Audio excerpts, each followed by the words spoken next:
Okay, here we go.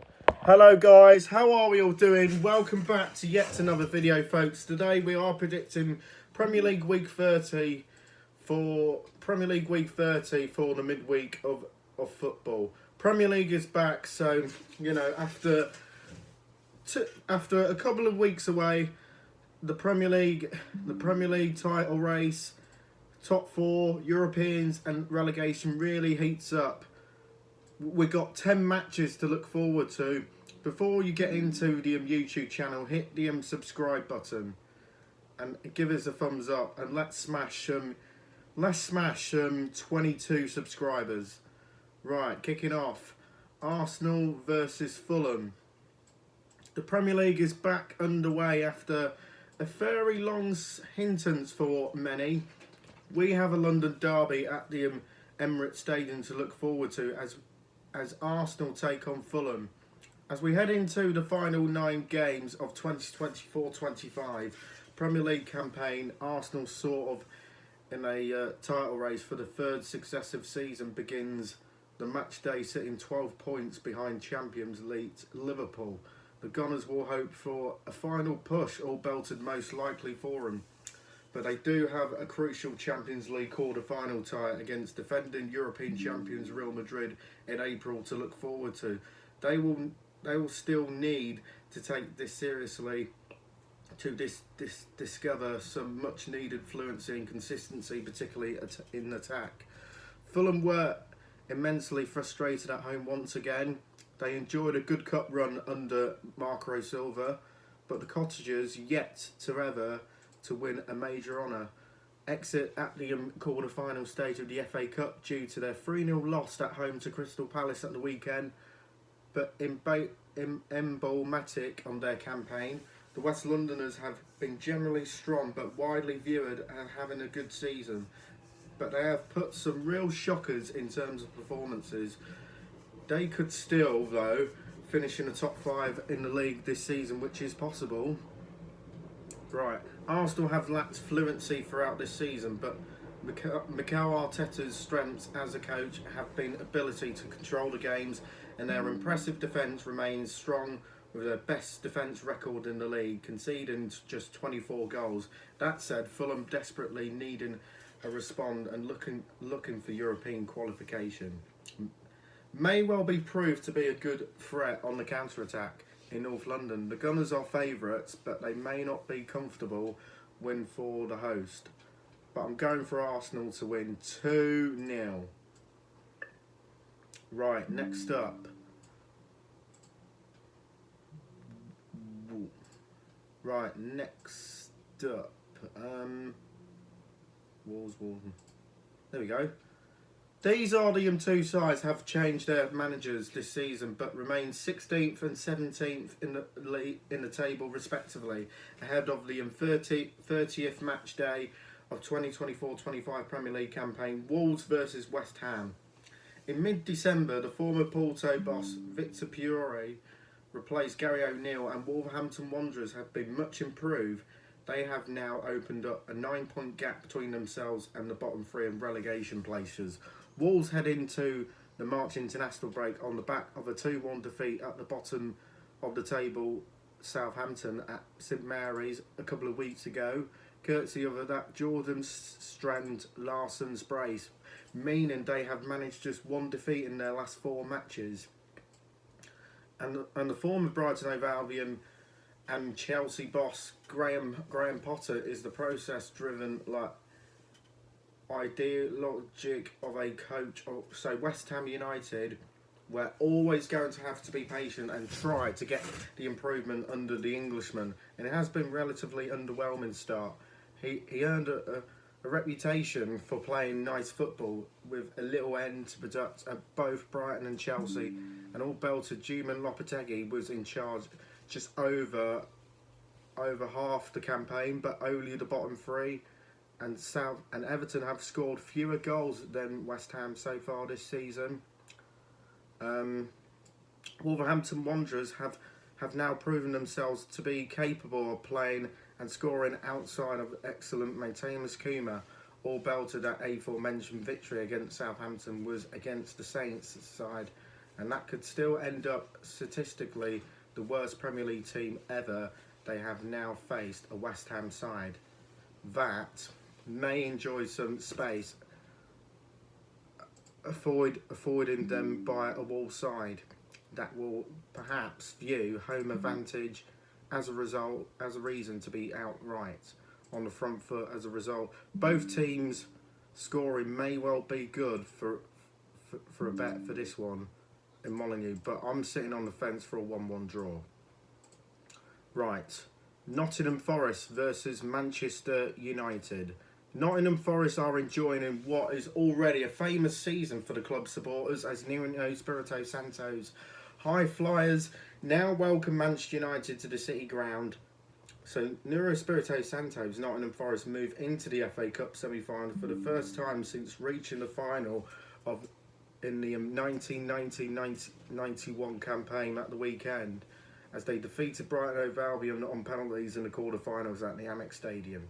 The former Wolverhampton Wanderers manager has led his Forest side to a magnificent campaign as they sit inside the Champions League spots in the Premier League.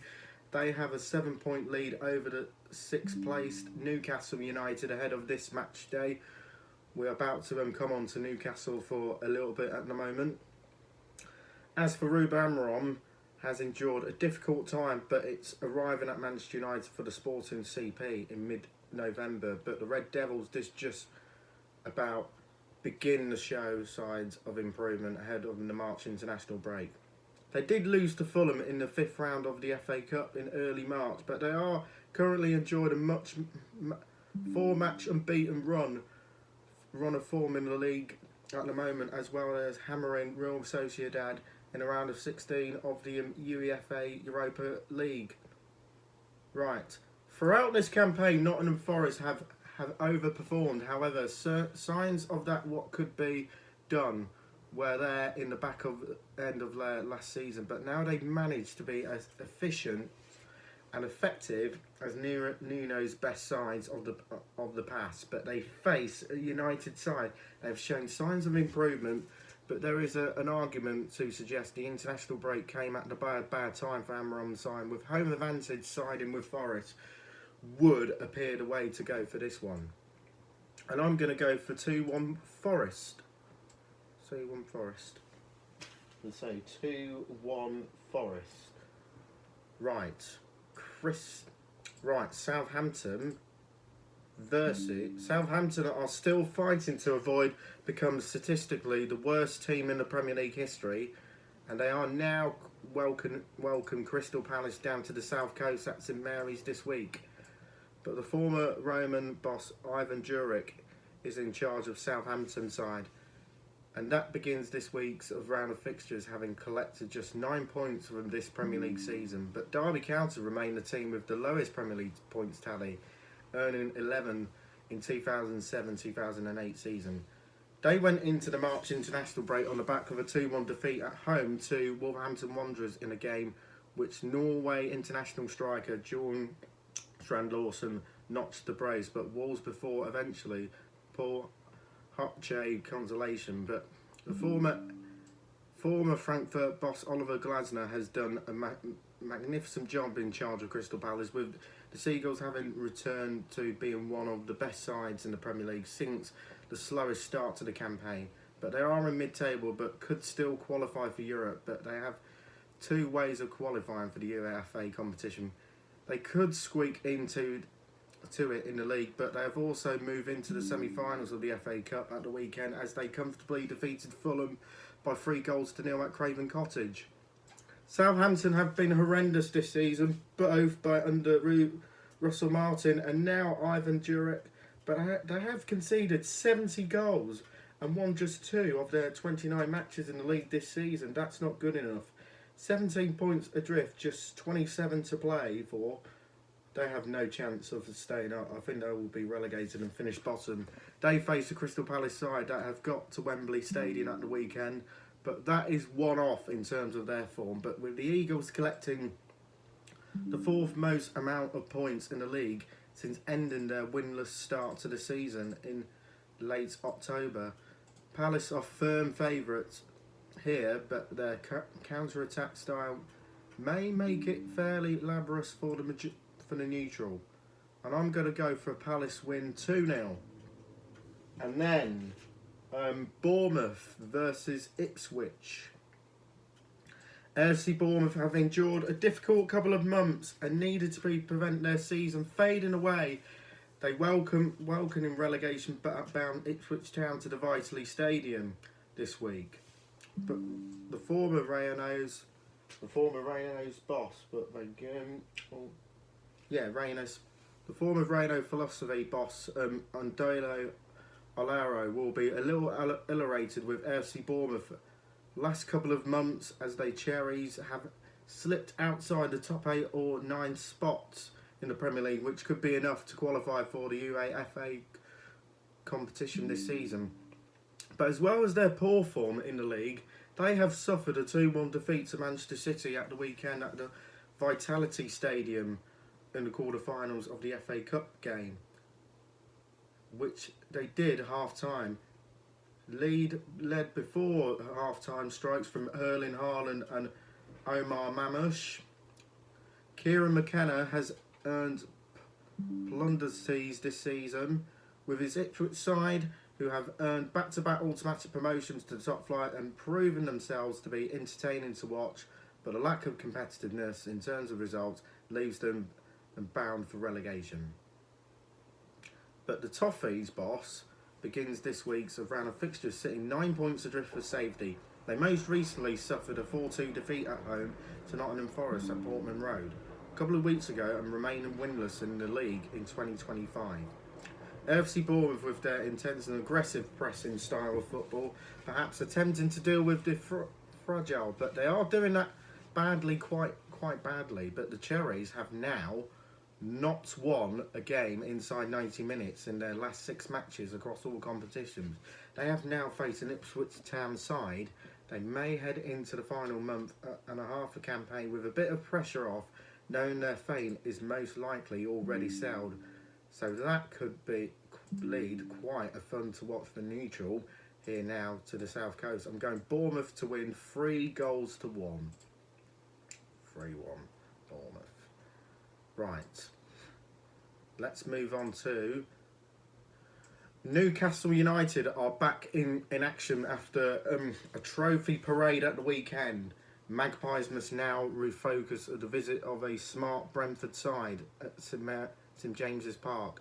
A couple of weeks ago, Newcastle United finally ended their long trophy drought by winning the EFL Cup competition they lost in the final of 2023, courtesy of a famous 2-1 victory over Liverpool at the Wembley Stadium, thanks to goals from Dan Burn and Alexander Isak. So the Magpies are back into contention in the Champions League for the Champions League places this season, but having guaranteed the Europa Conference League qualification with that win, they will need to refocus quickly though after their trophy parade over Newcastle at the weekend. Under the management Thomas Frank, Brentford have been consistently impressive despite some inconsistencies in terms of their actual performance levels and results this term, but with technical varieties, the fact the approach may well be suited, but catching up dramatically. But the Bees heading into this one of a 2-1 win over AFC Bournemouth at the Vitality Stadium a couple of weeks ago. That means they suffered just 1 defeat in their last 5 matches in the Premier League. Well, Newcastle United will be sneaking to avoid almightiness after Lalore Mershaw's performance up the North East this weekend, while the distractions of celebrations may cause a few issues for Eddie Howe's getting the focus of his side, and it could also act as they wave to carry through this Brentford side though. They all fancy their chances getting there after Newcastle trying to pounce on any sort of relaxed attitudes. Both teams scoring looking a bet for this one in tier side, but I fancy Newcastle to win 3-1. I think Brentford will score, but Newcastle will win it 3-1, and maybe Isak and Burn will score for Newcastle United. Right, Brighton. Right, a big game in prospect. These two sides experienced very different FA Cup quarterfinals at the weekend. That could inform the way this game goes at Brighton Hove Albion welcoming Aston Villa at the Amex Stadium. So Fabian Hürzeler had overcome some fairly significant pressure from the supporters after a mammoth aftermath of a 7-0 loss to Nottingham Forest in early February. By going an extremely impressive run of form that was ended at the weekend, again against Nottingham Forest at the weekend, the Seagulls suffered a defeat to Forest on penalties in the quarter-finals of the FA Cup at the Amex Stadium. Following 120 goalless minutes, but inside 90 minutes, they remain unbeaten in their last 8 matches across all competitions since that 7-0 loss. Aston Villa, on the other hand, have enjoyed a much more comfortable afternoon on Sunday as the Villains hammered Championship side Preston North End by 3-0. Deepdale thanks to a brace from Marcus Rashford as well as Jacob Ramsey's strike. Unai Emery's side have not been as strong as they were in the Premier League this season. Comparisons to the last with a bit of an inconsistency, but they remain strong. But also, they have a Champions League quarter final to look forward to against PSG. So Brighton Hove Albion arguably shaded the game against Nottingham Forest at the weekend, and despite a bit disappointment in the Cup, but the Seagulls will hope to maintain the momentum in the league. They still chase a top 5 finish, but potentially UEFA Champions League qualification, but Unai Emery has been unwilling, to name unchanged side for while the durity of their fixture and congestion, another mix and match side on the south coast. Already buoyant, potentially distracted, could well be the host here, back on track here. So I'm going for Villa to win 2-1. Right, Man City versus Leicester. Manchester City have endured their worst campaign of Pep Guardiola era by their standards. It could still be savage and ending up with reasonable. They now welcoming Leicester City to the Etihad. Pep Guardiola's Manchester City come from behind by beating AFC Bournemouth by 2-1 at the Vitality Stadium in the quarter-finals of the FA Cup, thanks to the second half turnaround of goals from Erling Haaland and Armand Mamouche. But they remain inconsistent, both within games, let alone in terms of their list of their results. Do begin this match day still with their Champions League qualifications in jeopardy, sitting the point of clear of the likes of Newcastle and Brighton Hove Albion. And Ruud van Nistelrooy is in charge of Leicester City, that appear to have accepted their fate this season. But with the Foxes heading into the match 30 of 2024, match day 30 of 2024-25 Premier League campaign, sitting 9 points adrift of safety, a bit like Ipswich. The visitors most recently suffered a 3-0 defeat to Manchester United at the King Power Stadium a couple of weeks ago due to goals from Rasmus Højlund and João Garnacho and Bruno Fernandes. They have now suffered 7 successive defeats across all competitions. Manchester City are still searching for some sort of formula to get the run going.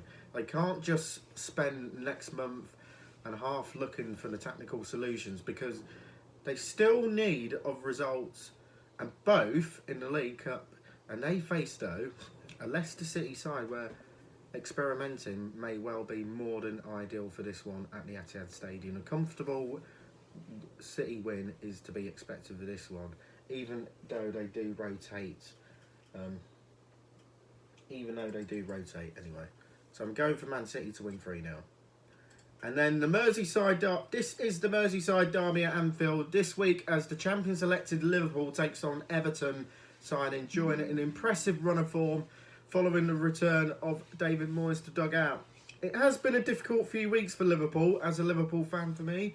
Despite the fact they sit comfortably clear at the top of the table, they went into the March international break having dreams of potentially trebled, ended up before response of Trent Alexander-Arnold leaving this summer, going to Real Madrid, strength to next season. After losing to Plymouth Argyle in the FA Cup last month, Liverpool were knocked out of the Champions League on penalties the round of 16 by PSG few weeks ago before defeat to Newcastle United in the EFL Cup final a couple of weeks ago. In 19 visits to Anfield as a Premier League manager for Everton, David Moyes have not won. However, following his return to Goodison Park, the Toffees have eased themselves away from the bottom three. The relegation places are now unbeaten in their last 10 matches. The Evertonians are prepared to move across to the city to Brandley Moor Docks, but have drawn their last 4 games. Most recently sharing a 1-1 draw with West Ham United a couple of weeks ago, courtesy of their 91st equaliser scored by Ireland international Jake O'Brien. Performances of Liverpool did dip around December time and into January, but their results have now begun to really affect that. The Reds are, for a team, they are well clear at the top of the table. They have suffered just 1 defeat in the league this season.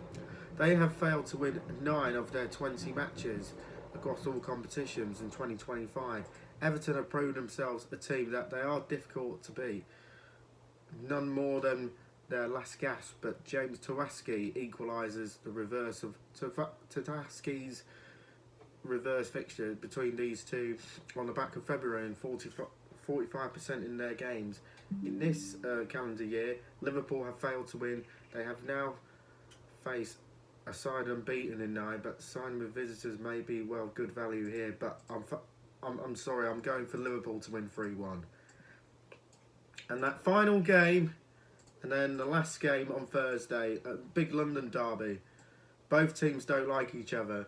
In a match of that also boasted the Merseyside derby, we have one of the more fierce London rivals in the Premier League too, as Chelsea face Tottenham Hotspur at Stamford Bridge. Despite appearing to have been confident and clear with their plan, both and off the pitch for the first half of the season, things have once again quickly changed at Stamford Bridge, and the supporters are beginning to air a dissatisfaction with Enzo Maresca in dugout. But since the late December, Chelsea have managed just 7 victories in 17 matches across all competitions. 2 of those 7 wins have been against Copenhagen, and the other 5 against Morecambe, Leicester, Wolves, West Ham United and Southampton. As for Tottenham Hotspur's season resolves around how deep can go on in the Europa League, because 2 seasons domestically of Ange Postecoglou's regime would have been to be viewed as failure. If they can win a trophy, then the former Celtic boss may stay beyond this season. Spurs appear to have to turn the corner before March international break, but come from behind against PAS Enze Almaca in the Europa League, but they have collected just 1 point from their last 3 matches in the Premier League. Enzo Maresca's Chelsea have only been able to defeat in Premier League strugglers, League 2 strugglers or FC Copenhagen last 3 or a bit of months ago, but they do now face another Premier League struggler, all belted in a different guise, as Tottenham Hotspur travel across the capital. Both sides intend to play an attacking style of football, but both sides are generally haphazard, but both teams scoring what could be an quite entertaining clash. For a neutral seems likely, but regardless of which team, if either can get 3 points in spite of themselves, but I think it's a tough one. But I'm leaning towards Chelsea, but I'm going for a 1-1 draw. That's my predictions then for Premier League Week 30 for the midweek of football. Leave on your comments below and we'll see you in the next one. Bye!